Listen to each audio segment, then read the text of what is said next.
pedirles que abran sus Biblias en el libro de Isaías, capítulo 41. Vamos a leer los versículos 10 del capítulo 41 hasta el verso 20. Son 10 versículos, pero vale la pena que los leamos. No temas, porque yo estoy contigo. No desmayes, porque yo soy tu Dios que te esfuerzo. Siempre te ayudaré. Siempre te sustentaré con la diestra de mi justicia. He aquí que todos los que se enojan contra ti serán avergonzados y confundidos. Serán como nada y perecerán los que contienden contigo. Buscarás a los que tienen contienda contigo y no los hallarás. Serán como nada y como cosa que no es aquellos que te hacen la guerra. Porque yo, Jehová, soy tu Dios, quien te sostiene de tu mano derecha y te dice: no temas, yo te ayudo. No temas, gusano de Jacob, oh vosotros los pocos de Israel. Yo soy tu socorro, dice Jehová, el Santo de Israel es tu Redentor. He aquí que yo te he puesto por trillo nuevo, lleno de dientes. Trillarás montes y los molerás, collados reducirás a tamo. Los aventarás y los llevará el viento y los esparcirá el torbellino. Pero tú te regocijarás en Jehová, te gloriarás en el Santo de Israel. Los afligidos y menesterosos buscan las aguas y no las hay. Seca está la sed de sed su lengua. Yo, Jehová, los oiré. Yo, el Dios de Israel, no los desampararé.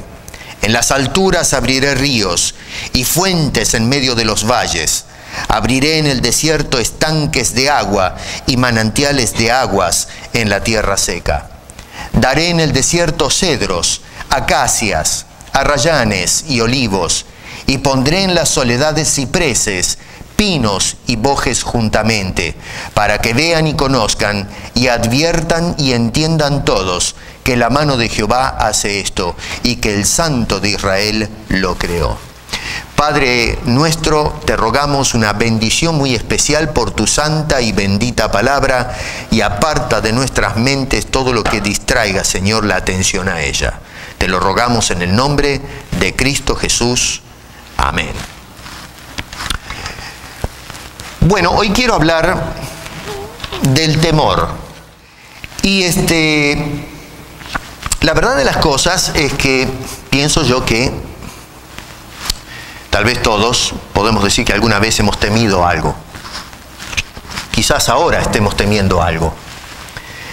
Y a menos que se trate de un problema de tipo fóbico, en cuyo caso necesitamos la intervención de profesionales que están preparados para tratar y ayudarnos con algunos casos severos donde la persona tiene terror hacia ciertas circunstancias o cosas, ¿no es cierto? Fobias es como se le llama técnicamente hablando. Pero sin embargo, bien entendido entonces, el temor no es tan malo como muchas veces se piensa, ¿no es cierto? Es algo natural, es algo necesario hasta cierto punto, porque permite evitar, en el peor de los casos, situaciones que puedan comprometer o poner en tela de juicio nuestra salud física o mental o también espiritual. Así que es una especie de alarma que nos dice: cuidado, pega la vuelta, protégete. Así que Dios nos ha diseñado con esa capacidad de temer frente a alguna amenaza o algún peligro contra nuestra salud. La Biblia en realidad aborda muchas veces esta frase, no temas. Y si ustedes se fijan en este pasaje bíblico, en el versículo 10, versículo 13 y verso 14 aparece 3 veces prácticamente en forma consecutiva la frase no temas o no temáis. Pero no se trata, fíjense ustedes, de asumir una postura de carácter estoico cuando se nos dice no teman. Cuando está diciendo estas cosas, lo que está tratando de enfatizar o a donde apunta la declaración es a que nosotros confiemos en las garantías ofrecidas por un Dios de amor y de gracia. Por eso el Señor insiste en no temer. Así que hoy vamos a tratar, en el tiempo que tenemos, de explorar un poquito acerca de esa gracia de Dios en cuanto a este tema del temor, ¿no es cierto? Fíjense qué interesante, si nos vamos al verso 1 del capítulo 41, vamos a tratar de ubicarnos en el contexto. Lo que tenemos es se presenta todo el cuadro como una corte en sesión. Dice el verso 1, escuchadme costas y esfuércense los pueblos, acérquense y entonces hablen. Y luego termina diciendo, estemos juntamente a juicio. Es un poco palabras que evocan la introducción de la carta o de este libro de Isaías. En el capítulo 1, versículo 18, previamente se nos hace una lista de cosas que el pueblo había hecho mal, incluso cuando se trataba de darle culto a Dios, estaba en pecados. Y entonces, más adelante le dice en ese capítulo 1, venid luego, dice Jehová, y estemos a cuenta. Y dice, si vuestros pecados fueren como la grama, dice, como la nieve serán emblanquecidos. Si fueren rojos como el carmesí, vendrán a ser blancos o como blanca lana. En otras palabras, lo que nos está indicando es que Dios nos está llamando, en ese caso, a poner las cosas a cuenta. Y Dios promete que mediante su intervención, todo aquello que es negro, todo aquello que es mancha, que arruina nuestras vidas, Dios lo limpia, Dios lo lava. Y por eso envió a Jesucristo, por supuesto, a morir en la cruz del Calvario, para que a través de su obra, el derramamiento de su sangre, pueda limpiar todas aquellas cosas, el pecado que nos mancha, nos ensucia, nos compromete delante de Dios. Sin embargo, cuando venimos otra vez al capítulo 41, verso 1 de Isaías, notamos entonces que más bien se trata la declaración de una invitación más que una confrontación. Es diferente la cosa. Llama a los pueblos a que hablen. Dice, vengan y hablen. Y la pregunta que nos tenemos que hacer es, bueno, pero hablen de qué, ¿cuál es la invitación? ¿Qué es lo que los pueblos tendrían que exponer en este caso, ¿no? Y bueno, realmente es exponer quién es el soberano después de todo. Fíjense, por ejemplo, que hay una serie de preguntas que van desde el versículo 2 al 4. Y una dice, por ejemplo, ¿quién despertó? Otra pregunta es, ¿quién hizo y realizó? Otra pregunta es, ¿quién llama? Y bueno, por supuesto, tenemos la continuación, ¿no es cierto?, de cada una de esas preguntas. O sea que el quién es la pregunta y que busca una respuesta. El pagano, desafortunadamente, piensa que fabricándose ídolos o confiando en su manera de pensar, de esa forma puede hacer que el mundo funcione, que dé vuelta. Es decir, que sus ideas, sus ídolos son, en definitiva, el meollo de las cosas. Son los que crean o hacen que las cosas sucedan en el mundo. Versículos 5 al 7 dice, las costas vieron y tuvieron temor, los confines de la tierra se espantaron, se congregaron y vinieron, cada cual ayudó a su vecino y a su hermano, dijo, esfuérzate. El carpintero, y aquí está el meollo de la cosa, dice, animó al platero y el que alisaba con martillo, al que batía en el yunque, diciendo, buena está la soldadura, y lo afirmó con clavos para que no se moviese. ¿De qué está hablando acá? Está hablando de ídolos.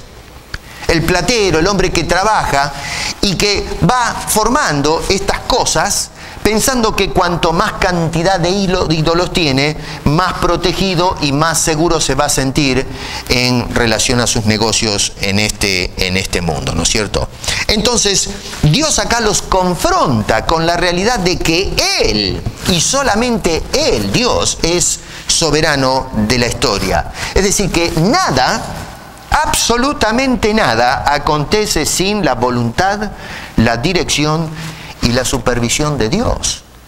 Así que acá tenemos un llamado de atención a esta gente que se les invita a hablar para que presenten su caso. ¿Pueden tus ideas o tus interpretaciones de la historia, o tus ídolos de alguna manera hacer que las cosas se muevan en este mundo? La respuesta es definitivamente no. Por eso entonces, noten que a la pregunta ¿quién?, la respuesta soberana es contundente. Dice en el versículo 4, yo Jehová, el primero, y yo mismo con los postreros. Así que a esa pregunta tenemos una respuesta fulminante por parte del Señor. Si ustedes se van al capítulo 44, por ejemplo, en el versículo 6, en la segunda parte, dice, yo soy el primero y yo soy el postrero, y fuera de mí no hay Dios. Nos vamos al capítulo 48, otra vez de Isaías, versículo 12. Miren lo que dice. Yo mismo, yo el primero, yo también el postrero. Y si recuerdas un poquito, el último libro de la Biblia, en el capítulo 1, versículo 8, nos dice el Cristo exaltado, yo soy el alfa y el omega, principio y fin, el que es y que era y que ha de venir, el Todopoderoso. Esa es la declaración que nos presenta la Escritura acerca del Señor. Por eso entonces, ese Dios es el que le dice a su pueblo en el versículo 10, yo soy tu Dios. Fenómeno. Bueno, acá podemos parar un poquito y entonces preguntarnos, bueno, pero ¿qué clase de Dios es el nuestro? Dice, yo soy tu Dios. Bueno, ¿qué clase de Dios eres? Y fíjense en ustedes que a través de los versículos nos va respondiendo el pasaje qué clase de Dios es el que nos dice, no temas. Por lo pronto, versículo 2 es un Dios que dirige la historia y dirige también a sus protagonistas. Noten que dice, ¿quién despertó del oriente al justo? Lo llamó para que le siguiese. Entregó delante de él naciones y le hizo enseñorear de reyes. Los entregó a sus espadas como polvo, como hojarasca que su arca arrebata. ¿Quién es esta persona que se llama, este justo que se llama de tierras lejanas? Bueno, la verdad que hay varias interpretaciones en relación a esto. Algunos dicen que se refiere a Abraham. Hay quienes extienden el asunto que se trata de Israel mismo. Hay algunos que ven una tónica mesiánica en esto. Se refiere a Jesucristo. Y hay quienes sostienen que se refiere a Ciro, el rey Ciro. Y yo creo que esa es la interpretación más acertada con el contexto de esta sección de Isaías. Apunta a este Ciro. Si ustedes se van un poquitito más adelante, en el por ejemplo, fíjense en el capítulo 41, verso 25, donde dice, del norte levanté a uno, y vendrá del nacimiento del sol, invocará mi nombre, y pisoteará príncipes como lodo, y como pisa el barro el alfarero. Si se van un poquito más adelante al capítulo 44, versículo 8, versículo, 44, versículo 28, dice, ¿qué dice de Ciro? Estoy tratando de leer unos versículos nomás porque si no nos va a llevar mucho tiempo leyendo todo el texto. Pero verso 28 dice, Ciro es mi pastor y cumplirá todo lo que yo quiero. Toma nota que no es lo que Ciro quiere, sino lo que Dios quiere. Dice, al decir a Jerusalén serás edificada y al templo serás fundado. Si te vas al verso 24, nota que dice entonces a contrapartida, así dice Jehová, tu Redentor. No es Ciro el Redentor, sino que es Dios usando a este individuo, es el que mueve a Ciro para liberar a su pueblo. Capítulo 45, verso 1 en adelante, dice así, dice Jehová a su ungido, a Ciro, al cual tomé yo por su mano derecha para sujetar naciones delante de él y desatar lomos de reyes para abrir delante de él puertas y las puertas no se cerrarán. Yo iré delante de ti, es decir, de Ciro, y enderezaré los lugares torcidos, quebrantaré puertas de bronce, cerrojos de hierro haré pedazos, y te daré los tesoros escondidos y los secretos muy guardados, para que sepas que yo soy Jehová, el Dios de Israel, que te pongo nombre. Por amor de mi siervo Jacob y de Israel mi escogido, te llamé por tu nombre, te puse sobrenombre, aunque no me conociste. Yo soy Jehová, y ninguno más hay, no hay Dios fuera de mí. ¿Te das cuenta entonces hacia dónde apunta Isaías? ¿Qué es lo que nos está diciendo este hombre? Dios es un Dios soberano. No hay Ciro que valga. Y antes de Ciro, esta es una acusación en realidad a el reino de Babilonia, que va a ser reemplazado por el reino de Ciro.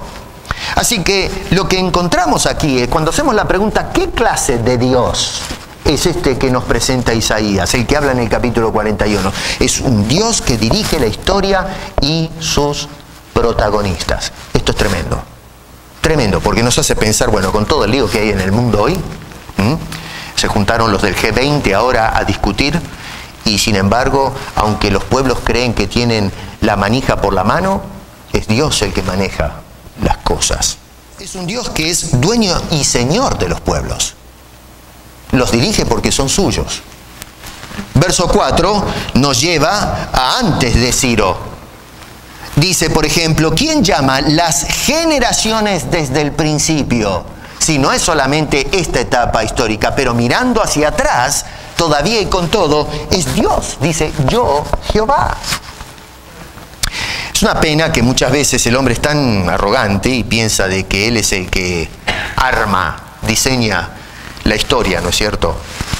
Nosotros somos participantes, pero aquí el que mueve las cosas es un Dios soberano, dueño de toda la creación. Abraham fue llamado por Dios. Israel fue llamado por Dios. Ciro es llamado por Dios. Y sabes una cosa, tú también eres llamado por Dios. Aquellos que escuchan el Evangelio y de repente responden a él es porque están subordinados, y no se puede hacer otra, a esa voluntad soberana de Dios que llama a los hombres. La tercera cosa, fíjense en el versículo 8 y versículo 9, que es un Dios que levanta a su pueblo por elección soberana. Dice, pero tú, Israel, siervo mío eres. Tú, Jacob, a quien yo escogí, descendencia de Abraham, mi amigo, porque te tomé de los confines de la tierra, y de tierras lejanas te llamé, y te dije, mi siervo eres tú, te escogí y no te deseché. ¿Se dan cuenta? Tiene un peso tremendo esta declaración. Mucha gente, claro, reacciona mal con esto, ¿no es cierto? Pero otra vez, miren los énfasis. Verso 8, a quien yo escogí. Verso 9, te tomé, te llamé, te escogí. Así que, claro, hoy día a muchos se les paran los pelos cuando decimos estas cosas, ¿no? Dios eligiendo, ¿cómo es esto? ¿No lo elegí yo a Dios? Bueno, mira lo que dice la Biblia. Sí, esto no es un asunto de teología contemporánea. En el Antiguo Testamento se nos dice que Dios escogió a Abraham, Dios escogió a Jacob, Dios escogió al pueblo entero. Lo escogió cuando salieron de Egipto. Dice, yo te escogí no porque eres buena gente, sino porque era mi voluntad, mi gracia. Y vemos, incluso los reyes son escogidos por Dios. El mismo Saúl, que fue un rey que caprichosamente fue elegido por el pueblo, Dios es el que escoge a Saúl. Dice, ve y úngelo, yo lo voy a poner a ese hombre. Y luego David, y en sí toda la línea que vemos a través de la historia.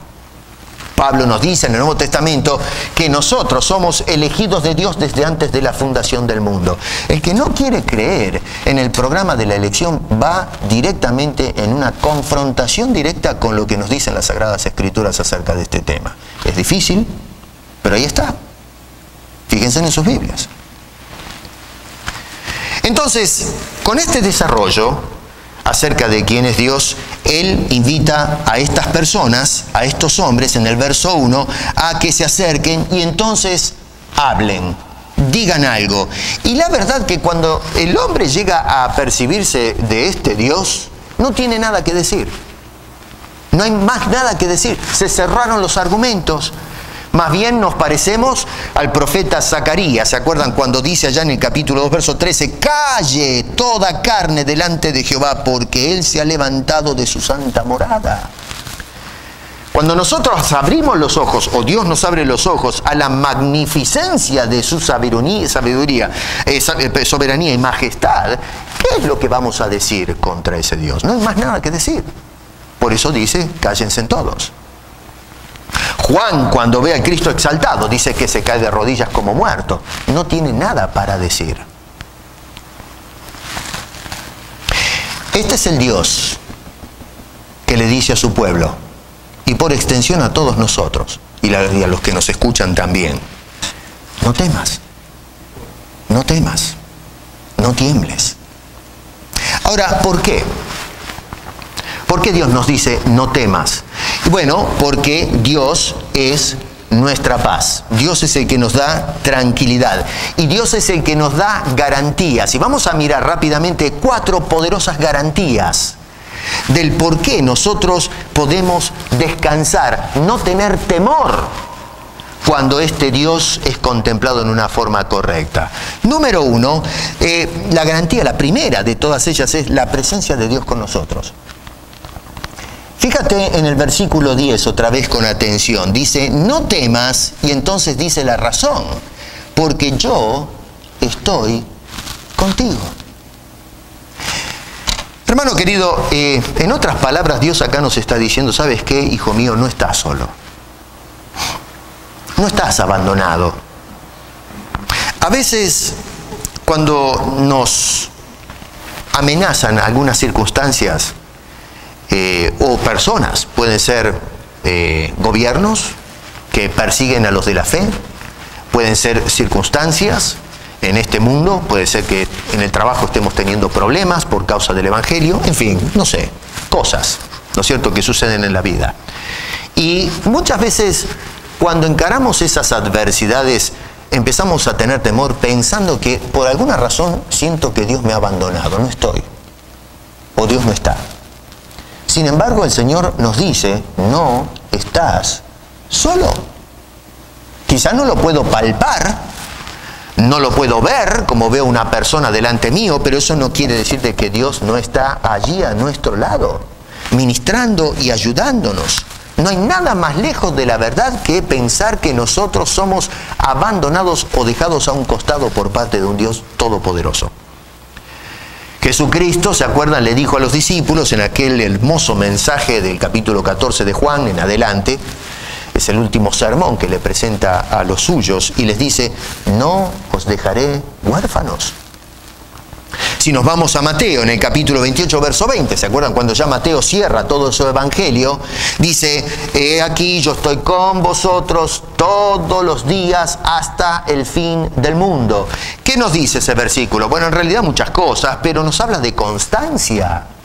No es que Jesús va a estar un día sí, un día no, si vamos bien, si vamos mal. No, dice, allí estoy yo todos los días, en todo momento.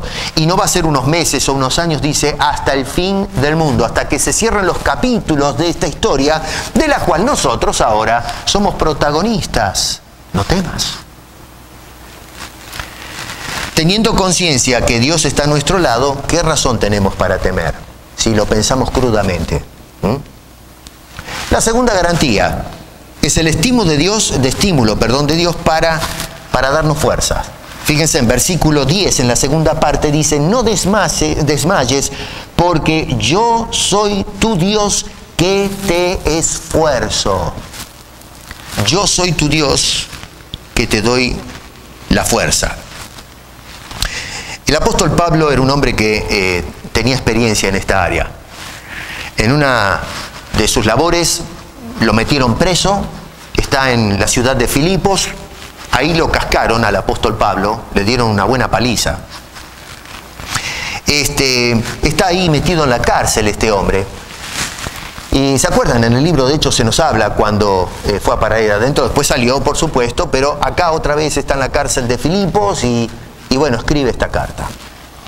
Y en medio de su prueba, de su tribulación, a través de la cual inclusive predica, y era un estímulo para los creyentes de seguir predicando. Es decir, si Pablo está preso y predica, nosotros que estamos del otro lado de los barrotes, sigamos predicando. Pero entonces este hombre dice estas famosas palabras de Filipenses 4:13, dice, todo lo puedo en Cristo que me fortalece. Cuando uno ve la vida de Pablo, dice, pero ¿cómo hizo este hombre? Y le caían los años encima, no era un nene. ¿Cómo hacía este hombre para soportar? Como para tener tolerancia, para estar allí constantemente en el ministerio cuando pasaba las 1001. A veces no tenía que comer, dónde dormir, preso, con humedad, a veces engripándose, vaya a saber, teniendo los problemas y no teniendo cobertura médica o la asistencia apropiada, porque siendo preso, ¿quién le va a dar atención? Si se muere en la cárcel, que se arregle. Pero sin embargo, este hombre era constantemente inyectado con la fuerza que viene de Dios. Todo lo puedo en Cristo, porque Él es mi fuerza, es el que me alimenta, el que me inyecta. Una de las cualidades del miedo, hermano querido y hermana, por supuesto los dos, ¿no?, es que cuando nosotros tenemos miedo, no sé si se dieron cuenta que como que nos paraliza. Incluso no pensamos bien. Se frisa nuestra mente. Nos cuesta poner 1 y 2 en orden. Realmente nos paralizamos. Bueno, acá lo que se nos está indicando es que Dios cambia ese estado. Uno de los salmos más preciosos que, digamos, nos ayudan a meditar en este tema es el Salmo número 18. Y justamente tenemos allí un salmo de acción de gracias, pero donde dice, fíjense en algunas palabras nomás, dice, te amo, oh Jehová, fortaleza mía. Jehová, roca mía y castillo mío, y mi libertador. Dios mío, fortaleza mía. En Él confiaré, mi escudo y la fuerza de mi salvación, mi alto refugio.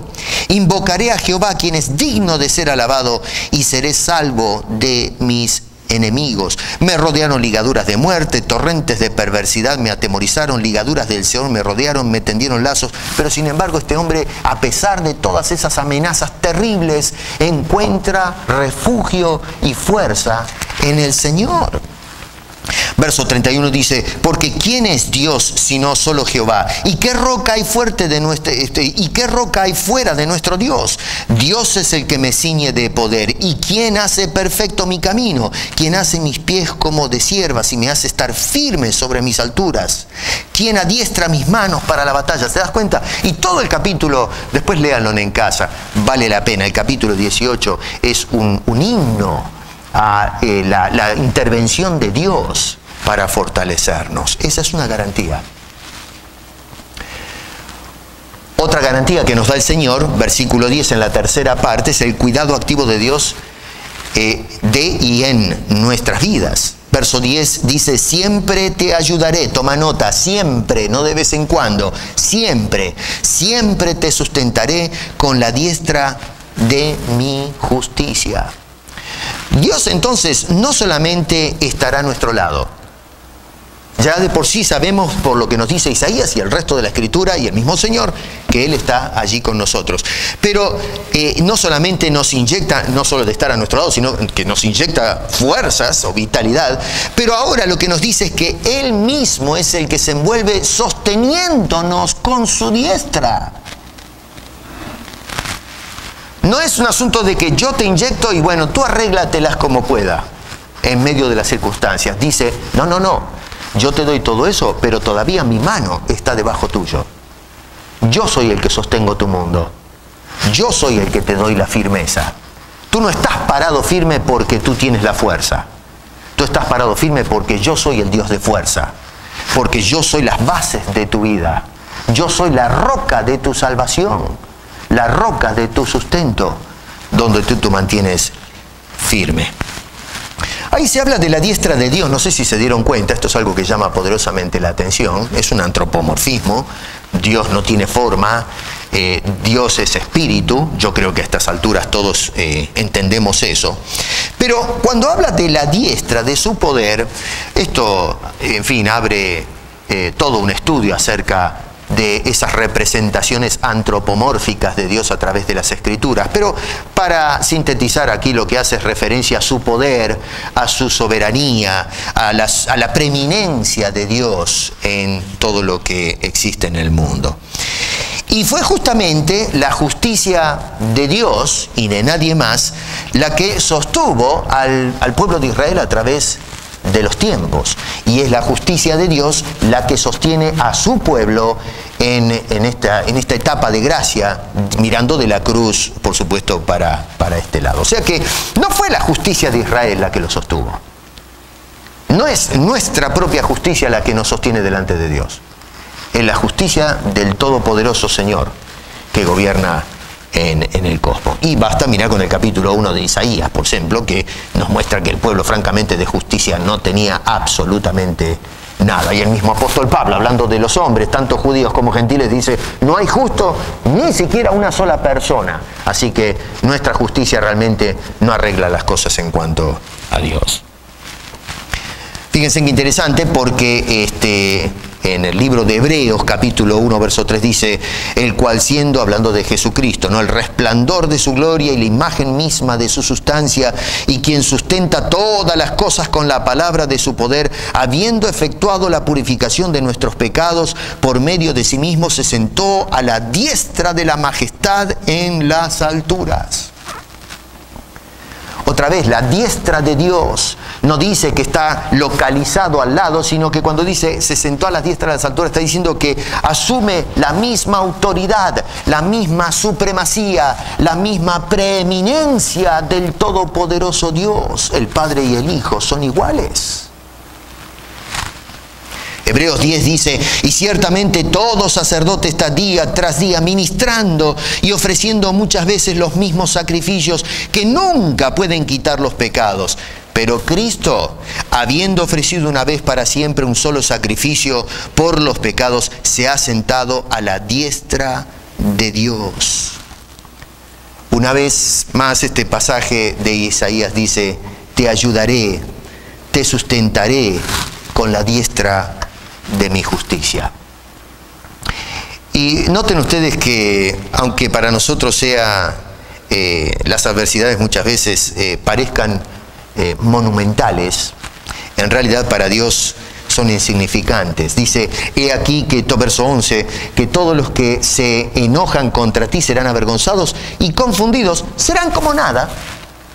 Y si ustedes se van al verso 12, dice: buscarás a los que tienen contienda contigo y no los hallarás, serán como nada. Dos veces repite lo mismo: aunque se levanten las tormentas, las tempestades, las amenazas y los hombres que quieren devorarse al pueblo, delante de mí serán como nada, insignificantes. ¿Y por qué? La razón, verso 13: porque yo, Jehová, soy tu Dios, quien te sostiene de tu mano derecha y te dice: no temas, yo te ayudo. La diestra de la justicia de Dios. Y sabes que esa justicia de Dios, esa diestra de la justicia de Dios, es la persona de Jesucristo. Nos dice el escritor Pablo que justificados por la fe en la justicia de Cristo, tenemos paz para con Dios. Esa es una garantía. Y por eso Dios dice: no temas. La cuarta y última garantía es que el auxilio de Dios, aunque Dios nos va a ayudar aunque nosotros seamos insignificantes como criaturas. Verso 14 dice: no temas, y escucha qué término, gusano de Jacob, o vosotros los pocos de Israel. Miren qué manera de expresarse. No es un insulto. Dios no está insultando a su pueblo. Sería una contradicción. Dice que es la niña de sus ojos. Pero lo que está tratando de enfatizar aquí es la vulnerabilidad, lo insignificante. El hombre muchas veces, como los gobernantes que oprimían a su pueblo, al pueblo de Dios, se pensaban de que ellos eran los Hércules, los titanes que manejaban los eventos de la historia, como sucede en las políticas corrientes, ¿no es cierto? Muchos líderes políticos que realmente se creen que porque tienen el poder en el cañón o en el fusil, son los que mandan en este mundo. Bueno, para Dios son gusanos. Lo que es para nosotros un gusano es nada, ¿no es cierto?